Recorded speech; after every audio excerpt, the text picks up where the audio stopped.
Et à Tripoli, dont nous célébrons donc durant les prochaines semaines le patrimoine culturel et humain.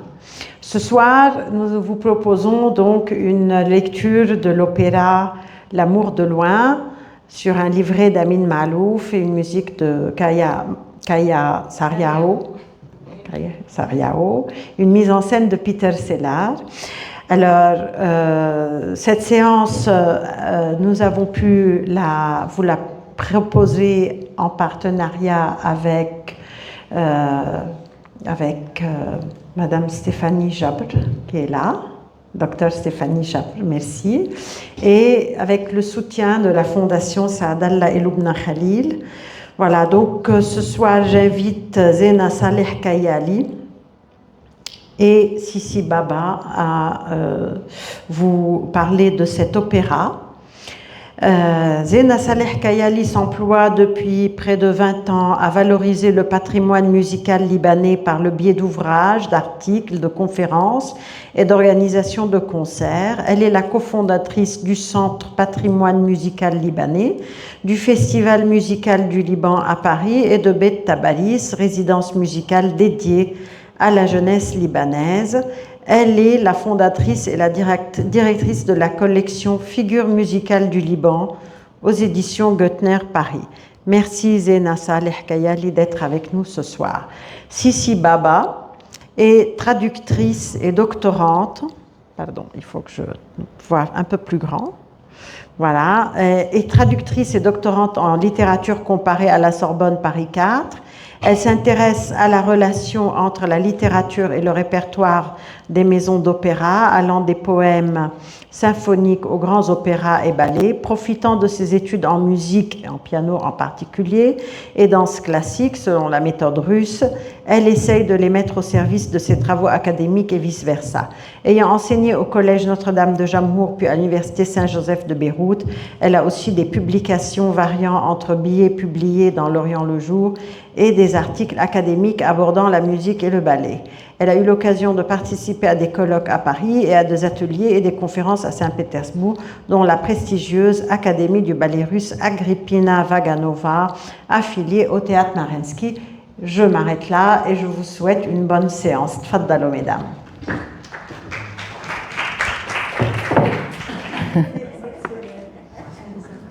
Voilà, il est vrai qu'il y a de la concurrence déloyale ce soir.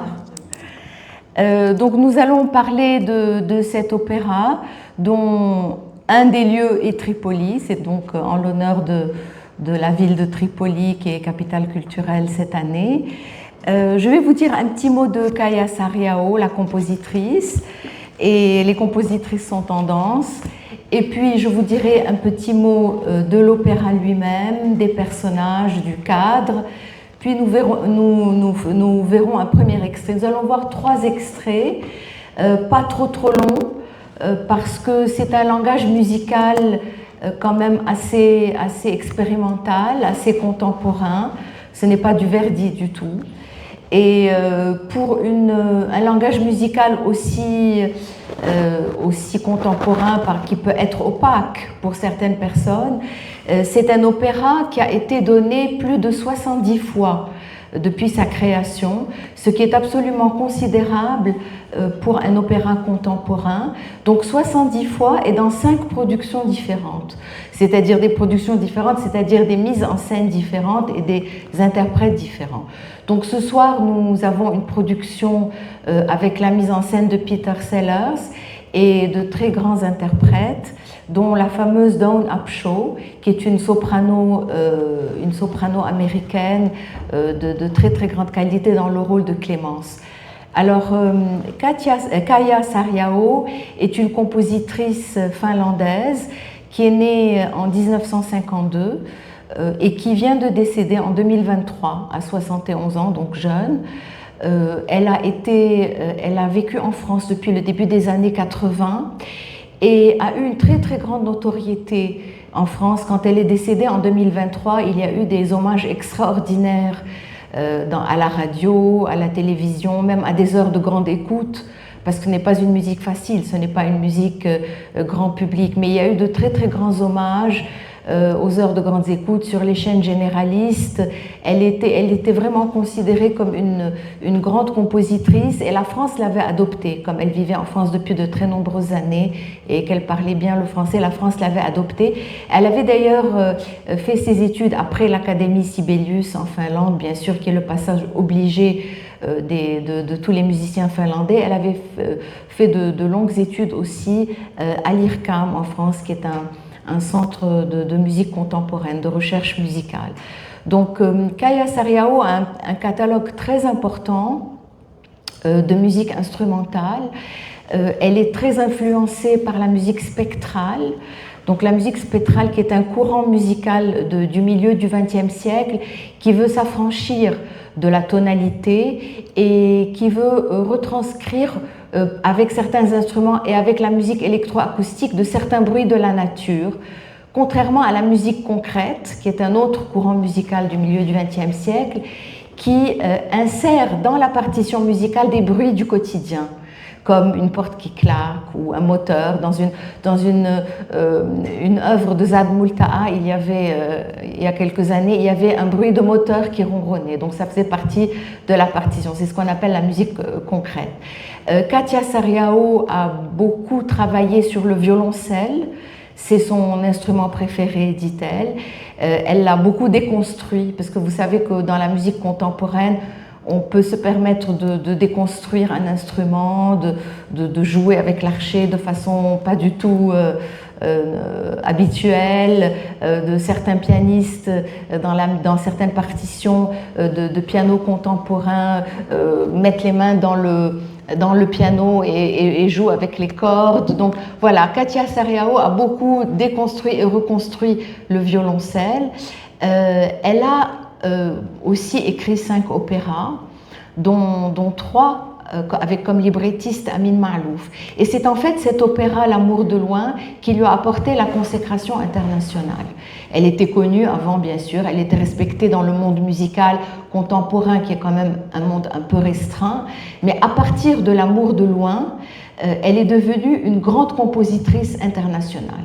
C'est un opéra qui a été créé à Salzbourg, au Festival de Salzbourg en 2000, et qui après ça a été donné à San Francisco, à Montréal, à Paris, en Allemagne. C'est vraiment un opéra qui, pour un opéra contemporain au langage musical quand même assez difficile, a eu un retentissement extraordinaire. Et à propos de ce langage musical, d'ailleurs, de L'amour de loin, je trouve qu'il s'apparente un petit peu à ce qu'on appelle le Sprechgesang en Allemagne, en Autriche plutôt. C'est un courant musical qui a été inauguré par Arnold Schoenberg et la deuxième école de Vienne, qui en fait, c'est de la déclamation. C'est chanté, mais c'est chanté de façon déclamatoire, ce qui fait que le texte est extrêmement important. On ne peut pas s'amuser dans un opéra comme celui-là à répéter comme dans l'opéra italien crudele ou sospiro ou piangero pendant 10 mesures. On ne peut pas. Il faut que le texte avance parce que la musique est très minimaliste. Donc elle est plutôt déclamatoire et c'est vraiment le texte qui est très important. C'est pour ça on a demandé ce soir à ce que les sous-titres, le texte est en français, vous allez l'entendre, mais les sous-titres sont en français également, pour que vous puissiez vraiment entrer dans le texte. C'est extrêmement important. Donc de quoi parle cet opéra? Il est basé sur un poème médiéval de Geoffrey Rudel, qui est d'ailleurs le nom du personnage principal. C'est un prince troubadour, ça se passe au XIIe siècle. Donc il y a 3 lieux en fait. Il y a l'Aquitaine, le château d'Aquitaine, où Geoffrey Rudel s'ennuie et se lamente. Il y a la citadelle de Tripoli, où Clémence s'ennuie et se lamente. Et au milieu, il y a la mer. Et sur la mer, il y a un bateau avec un pèlerin. Et c'est ce pèlerin qui va faire le lien entre les 2 personnages. Donc au début de l'opéra, Geoffrey Rudel se lamente dans son château d'Aquitaine. Il en a assez des fêtes, il en a assez des chasses, il veut quelque chose de plus intériorisé. Il dit je cherche un amour lointain, mais il n'existe pas, etc. C'est un lamento. C'est un peu comme dans l'opéra baroque. Il y a des longs moments de lamento. C'est un genre musical, le lamento. Et soudain arrive un pèlerin qui lui dit « Mais cet amour de loin, il existe. Je connais une jeune femme extraordinaire que j'ai vue à Tripoli, qui est belle sans l'arrogance de la beauté, noble sans l'arrogance de la noblesse, et pieuse sans l'arrogance de la piété. Et cette femme s'appelle Clémence, et elle est à Tripoli, et je suis sûre que tu vas l'aimer. » Et alors, Geoffrey commence à imaginer Clémence et à écrire des chansons et à écrire des complaintes et des ballades pour célébrer cet amour de loin.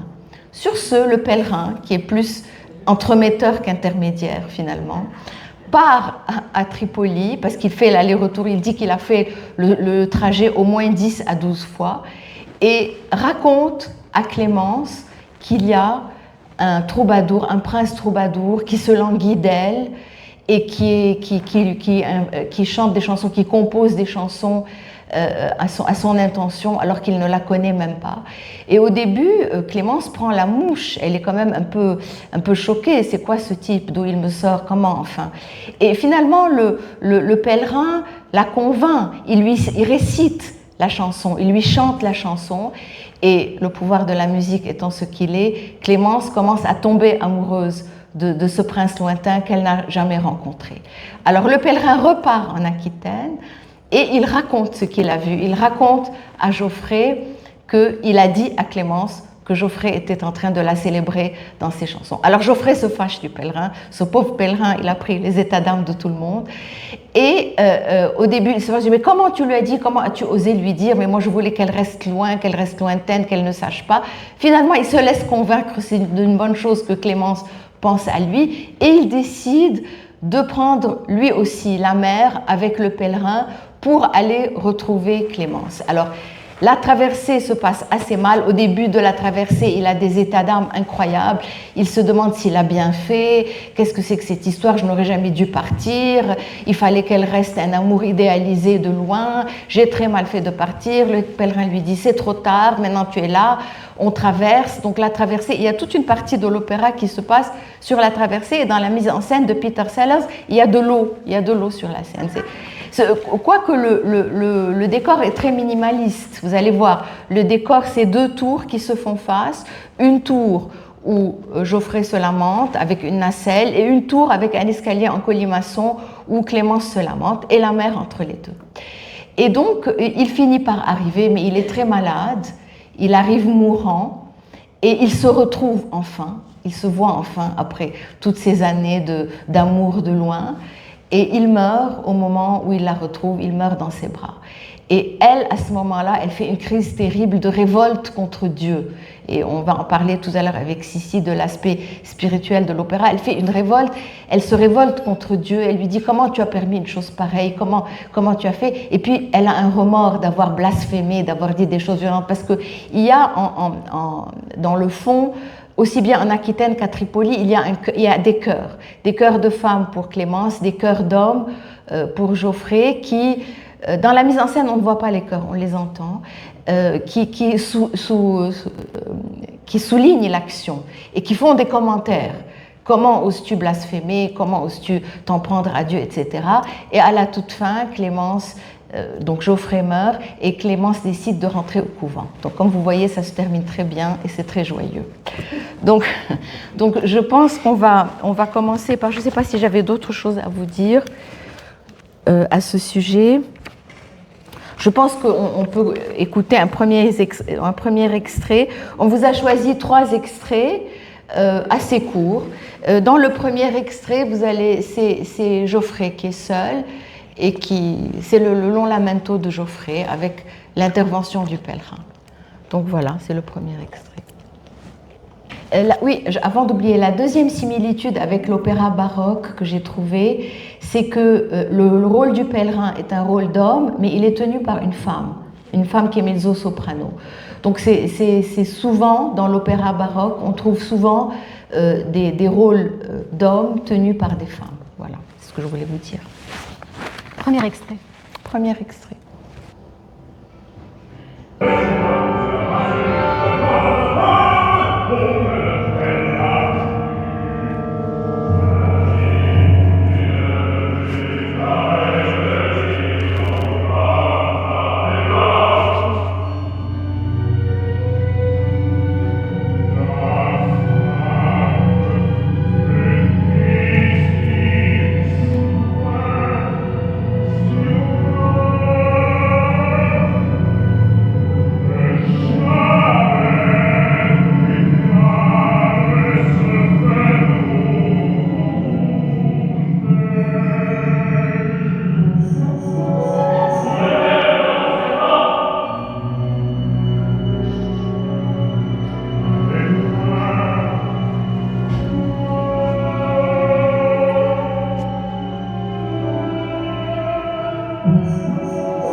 Commençons par dire que la littérature naît toujours de la littérature.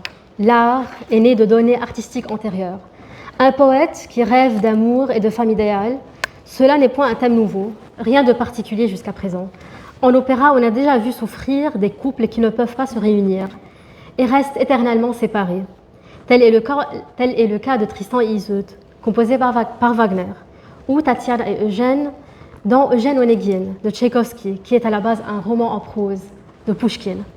La littérature nous a fait part d'amour impossible entre Roméo et Juliette, mais dans cet opéra, ce qui est premièrement intéressant, c'est la mer, et pas n'importe quelle mer, la Méditerranée, bleue, ouverte, qui invite à l'aventure, qui invite à l'accueil. Elle est bleue, donc transparente, permettant un facile passage au premier alphabet et par extension, ou en l'occurrence, au chant du poète. Cette mer à la fois inspirante et accueillante, et souvent à l'image des villes qui l'abordent, enfin, c'était le cas avant. Cette Méditerranée est à la fois inspirante et accueillante, à l'image de Tripoli, cette ville millénaire qui cache ou montre les palimpsestes de dizaines de civilisations. On dirait qu'il faut simplement y vivre pour devenir un objet désiré, un peu comme cette ville. Mais revenons à cette Méditerranée, bleue, qui rime aussi avec la Grèce antique. Un poète qui chante un amour inaccessible, c'est bien Orphée. Le poète qui chante son Eurydice, aussi adapté en opéra par Gluck. C'est Pygmalion qui façonne et crée de ses propres mains une Galatée idéale, un peu comme le poète qui sculpte de ses propres mots la dame de ses rêves. Comme aussi Guillaume de Machaut, le compositeur médiéval, qui chantait sa fameuse « Douce dame jolie », très célèbre chant médiéval.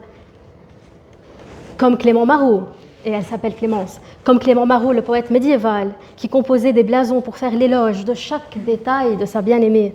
Geoffrey Rudel, comme tous ses poètes et personnages. Cet opéra, comme la plupart de ses œuvres artistiques, aborde l'amour impossible pour aborder la séparation. Et pourtant cet opéra est particulier, car malgré l'apparence musicale contemporaine de Caria Sariao, influencée surtout par Olivier Messiaen, la structure musicale demeure viscéralement fidèle à l'amour courtois. On ne peut pas parler de véritable aria ici, comme l'a dit déjà Madame Kayali. Il s'agit d'un récitatif qui chante un poème monodique, c'est-à-dire construit sur une seule mélodie, accompagné d'un ou de deux instruments rythmiques, qui parfois deviennent annonciateurs d'aventure et d'espoir, et des fois, ils sont alarmants, tout comme la mer. Le minimalisme orchestral, à réputation souvent contemporaine, est en fait un procédé médiéval qui laisse la parole au chant. Ce qui compte, c'est le poème courtois, chanté par un Orphée d'Aquitaine, par un troubadour, dont le chant poétique et musical est largement influencé par ce type de poème qui nous est très familier, nous qui avons aussi la chance d'être arabophones. C'est bien le fameux ghazal, souvent versé dans le moule des mu'allaqat, des poètes pré-islamiques, ou les muashahat, des poètes andalous. Si Verlaine, dans son célèbre rêve familier que l'on connaît tous par cœur, va chanter pour la femme idéale tant rêvée. Je fais souvent ce rêve étrange et pénétrant d'une femme inconnue que j'aime et qui m'aime. Si Verlaine célèbre cette femme idéale dans son rêve familier, notre Geoffrey Rudel l'a bien fait avant lui. Comment peut-on aimer une personne qu'on n'a jamais vue, qu'on n'a jamais connue? Est-ce que Rudel est en train de fantasmer, de s'inventer une muse qui provoque son chant et sa douleur? Ne chante-t-il pas du haut de sa tour d'ivoire une créature chimérique, tissée par l'imagination et par un espoir trop optimiste? En tout cas, la littérature naît toujours de la littérature. Le chant fou de ce troubadour nommé Rudel rejoint bien le chant d'un poète qui l'a précédé et dont le surnom est associé même à la folie. Vous l'avez deviné, le fou de Layla, Qais, qui disait « La'alla khayalan minki yalqa khayaliya », qui veut dire, si j'ai bien compris ce vers, peut-être qu'une parcelle de votre imagination croisera une parcelle de la mienne. À la fin, vous avez peut-être remarqué la descente du poète de sa tour. Il ne chante plus sur le mode du rêve et du souhait. Cette femme existe. Le pèlerin est là pour l'aider à monter à bord, à embarquer, à traverser la Méditerranée bleue qu'il porte dans son costume même, pour découvrir cette femme qui habite dans une ville, et c'est la ville ici qui est belle sans l'arrogance de la beauté, noble sans l'arrogance de la noblesse, pieuse sans l'arrogance de la piété, c'est Tripoli aussi, rudel comme Ulysse, est prêt à embarquer en Méditerranée. Et vous et moi, mesdames et messieurs, sommes prêts comme Rudel à embarquer vers le deuxième extrait. Deuxième extrait, s'il vous plaît.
peut arrêter s'il vous plaît l'extrait? Merci.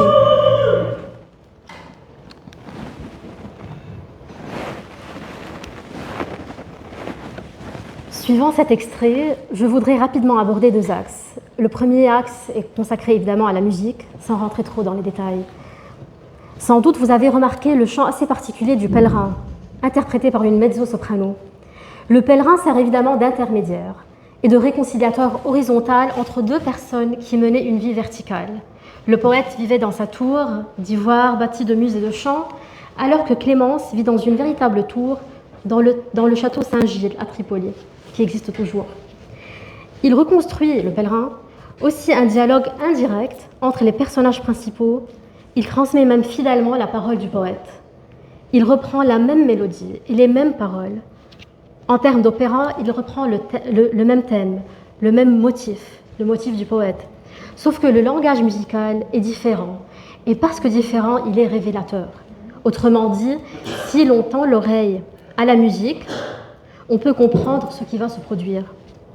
Premièrement, il y a reprise du monologue monodique, ça veut dire la même mélodie se répète, la mélodie du poète, comme pour refléter un aveu solennel, pour ne pas dire un chant sacré, typique à la musique médiévale. Deuxièmement, vous venez de l'écouter, on écoute Ré, Do, Si, La. Il y a toujours ce passage, on dirait que c'est un morceau bâti sur un mode majeur, et tout d'un coup, on passe au mineur. Et le mode mineur est révélateur aussi de tristesse, d'ambiguïté. Troisièmement, pas de jeu orchestral, qui reflète d'ailleurs l'absence d'un véritable dialogue de par la composition et la mélodie, justement pour mieux refléter un aveu intime qui détient une seule vérité, une seule mélodie, dans le silence des instruments. Quatrièmement, la mélodie est accompagnée d'instruments qui marquent seulement le rythme. La mélodie, c'est la parole qui la chante. Comme le triangle dont le son métallique reflète une froide réalité qui va se produire, les cordes qui exécutent un crépitement sec de l'archet en le frappant sur la corde pour produire un effet percussif, laissant ainsi le lyrisme à la parole et à la voix. La mélodie est prise uniquement en charge par l'instrument vocal qui chante les mots du poète, qu'on dirait même un chant a cappella. La grave situation, sixièmement, presque pathologique du poète, est véhiculée par le contraste. Donc il y a une gravité, véhiculée par le contraste d'une voix mezzo-soprano, chantant des notes aiguës, dans la forme d'un lamento, comme l'a dit tout à l'heure Madame Kayali, qui rime avec les chants funèbres des pleureuses de l'Antiquité. Une forme très familière à la poésie arabe, qui a élaboré ce genre appelé al-ritha, et qui dit ritha dit mort. Donc encore une fois, les procédés stylistiques littéraires et le langage musical annoncent implicitement le dénouement de cet opéra.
arrêter, s'il vous plaît, l'extrait? Merci.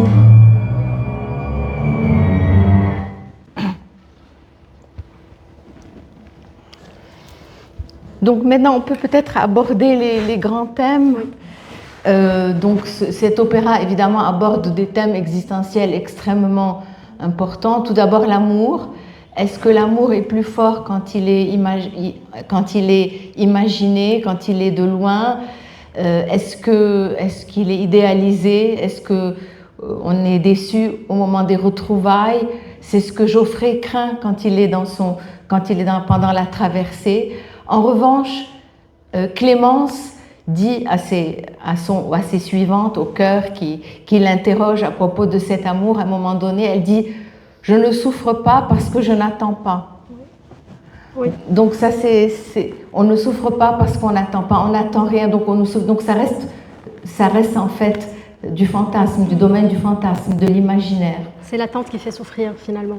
Oui, c'est l'attente, et c'est la réalité qui fait souffrir, puisqu'il arrive mourant chez elle. Oui. Donc il aurait mieux valu qu'il reste chez lui et qu'il continue à fantasmer, à rêver que peut-être la bien-aimée dans la poésie est mieux perçue, mieux aimée.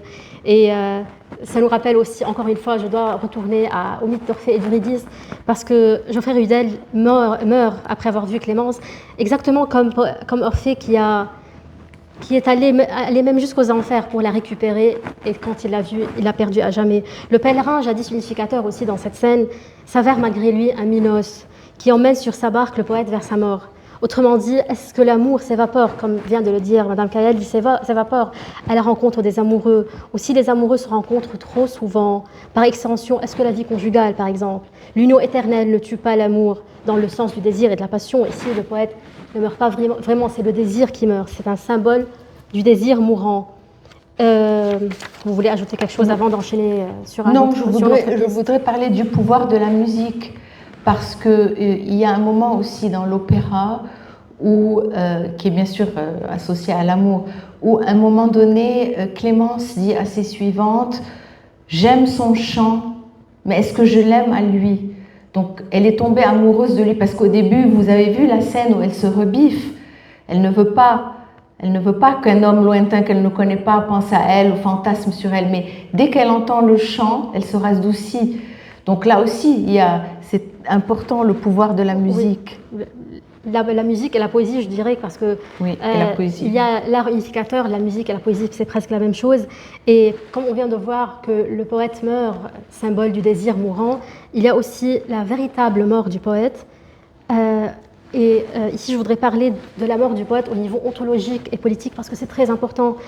Le poète, mesdames et messieurs, ne vit pas dans le mensonge. Et à l'encontre de ce que nombreux pensent, la poésie n'est pas lyrisme, elle n'est pas slogan à des fanfares vides de sens, elle n'est ni dans l'excès ni dans l'exagération. Comme cet opéra, on pense que l'opéra c'est l'art de l'exagération, c'est faux. Le poète a le don, le poète, le musicien, le poète a le don de dire la vérité qu'il ne verse pas dans un moule de science, mais il la verse. Le poète n'a pas le souci de la rentabilité. Oui, il peut publier ce qu'il veut, contrairement au romancier. Tout à fait.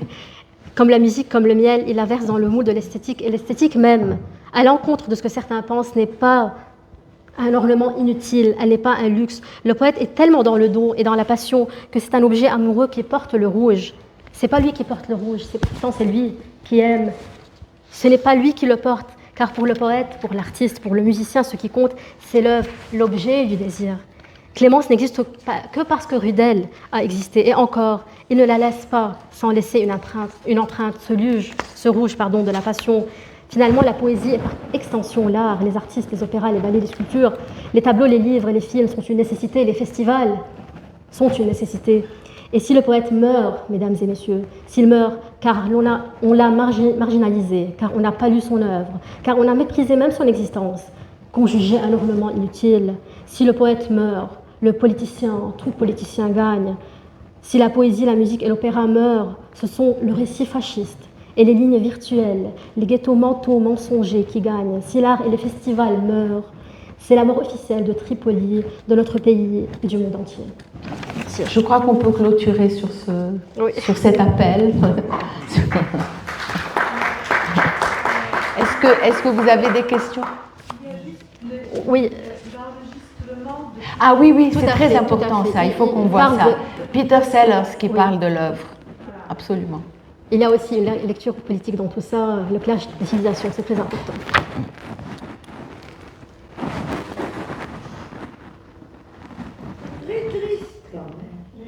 En effet. En effet. Comme la vie. Il faut choisir, soit la vie conjugale qui va finir par tuer le passé, Oui, Oui. bien sûr, Amin le Malouf. livret. Est-ce que vous avez lu, c'est qui là? C'est Amin Malouf, c'est Amin Malouf. Pardon, je n'ai pas compris la question. C'est lui qui a écrit le livret. Moi, je viens de fournir une analyse. Mais les commentaires, c'est vous. Oui, oui. Il a Merci. écrit aussi Il y a encore d'autres parties. d'autres Allez. livrets. Oui, mais ça, je crois que ça fait un peu. Oui. Non, je ne vais pas les aboutir. C'est fini. Je pense que, oui, Amin Malouf a écrit d'autres livrets pour Kaya Sarriarou. Il a écrit un opéra qui s'appelle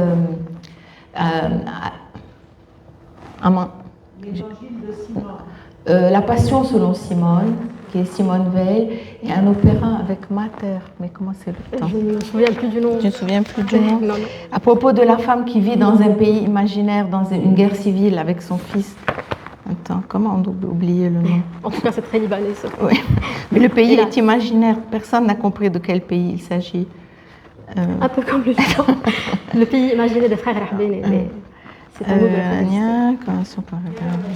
Yalla, mettez-nous le truc et on vous retrouve le nom de l'autre opéra. Adriana Mater.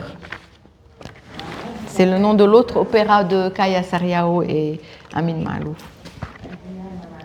Adriana Mater. For an imaginary opera about this distant and impossible love.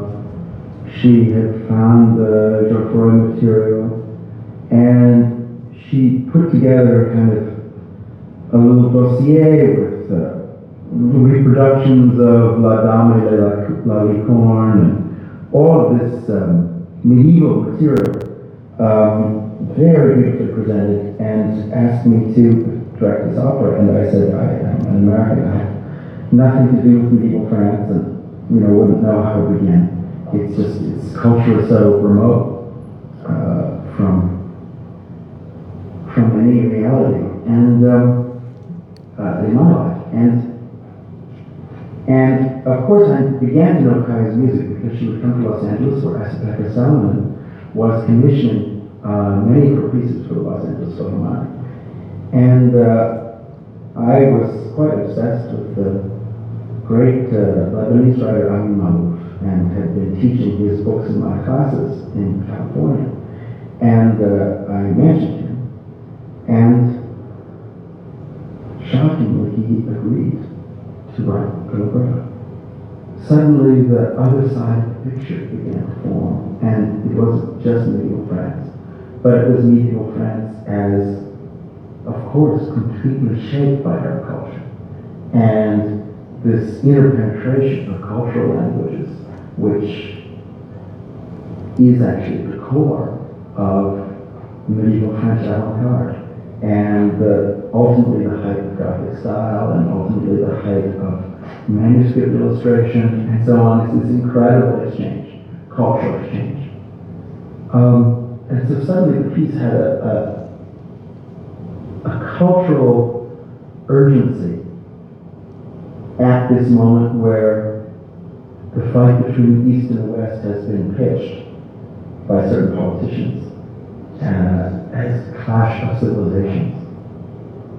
Suddenly, here we were as artists able to tell a very different story, able to show the lie of this image of the clash of civilizations, and to actually show that these civilizations were interpenetrating, and something besides war could move across these waters and across this landscape of separation. In fact, one world could imagine the other world with love, not just with fear. I don't think the piece is primarily intellectual. Amin's text is so visceral, so personal, so much about human frailty and fragility and lack of self-confidence, and actually She's gone into a place that connects to your own deepest fears about yourself. And so it's so humane. And there's a kind of steady, quiet wisdom that moves through the text. And then something that surpasses pathos, which is understanding. Kaya, of course, responded to Tillman's text by creating music that, in fact, flows over the borders of some of her initial, fairly rigid musical ideas, and becomes a study in flexibility, imagination, and inner worlds of secret joy, of secret pleasure, and unbelievably private fear. And music goes to those private places. And so this piece becomes very, very visceral, which is why audiences all over the world have responded so powerfully to it, as if it's a Verdi opera.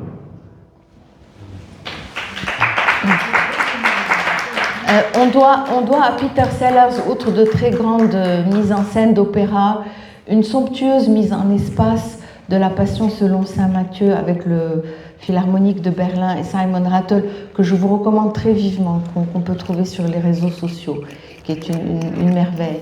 Mais c'est vrai que ce qu'il dit est vrai à propos de cet opéra qui est très difficile, comme vous l'avez constaté, et qui a eu un succès extraordinaire, comme si c'était un opéra de Verdi, justement. Voilà, est-ce que la salle a des questions? Bien, alors on peut clôturer. Oui, c'est un très bel opéra. J'ai le DVD si tu veux. C'est pas tellement avant-gardiste finalement. Si, quand même. Il y a de la musique électroacoustique, il y a quand même de la tonalité. Il y a... Mais c'est vrai qu'il a une importance accordée au texte. Voilà oui. pourquoi on a Sans l'impression le texte, on ne pourrait que pas ce n'est pas écouter trop 3 contemporain. minutes. C'est assez médiéval en même temps. C'est la beauté de ce contraste. Voilà. Merci. 1 heure. On a tenu 1 heure.